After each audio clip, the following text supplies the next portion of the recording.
তাই আপনারা এখানে সেখানে বাজারে ঘোরাঘুরি না করে এই নবীর মাহফিল স্টেজ জলসার মধ্যে চলে আসুন।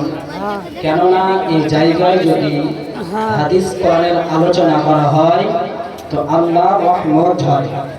তাই আপনারা মা বোনেরা বলি, আপনারা বাড়িতে না থেকে বাজারে না ঘুরে স্টেজ এবং মাহফিলের মধ্যে চলে আসুন। আমি সেই আমাদের প্রধান মৌলানা মোহাম্মদ ইব্রাহিম আশরাফি সাহেব উনি এসে গেছেন। আসার পূর্বে আমি একটা বাংলা গজল বলে কি করব, তো আসুন একবার আমরা নবীর প্রেমে হেলে দুলে মন খুলে প্রাণ ভরে দরুদ পড়ি। আল্লাহুম্মা সাল্লি আলা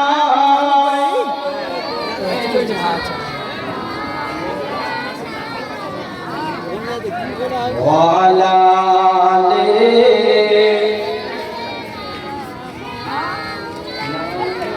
মুহাম্মদ সাল্লাল্লাহু তাআলা আলাইহি ওয়াসাল্লাম। মহব্বত থেকে বলেন তো সুবহানাল্লাহ।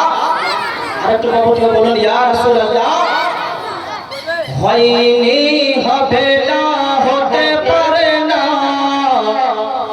আমার নবীর সাথে কার তুলনা। জোরে বলেন সুবহানাল্লাহ।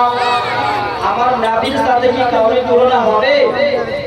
যত দুনিয়াতে মানুষ আছে সবাই কিন্তু দেখতে ভালো, কিন্তু সবার চাইতে আমার নবী সবচাইতে বেশি সুন্দর ছিল। জোরে বলেন সুবহানাল্লাহ।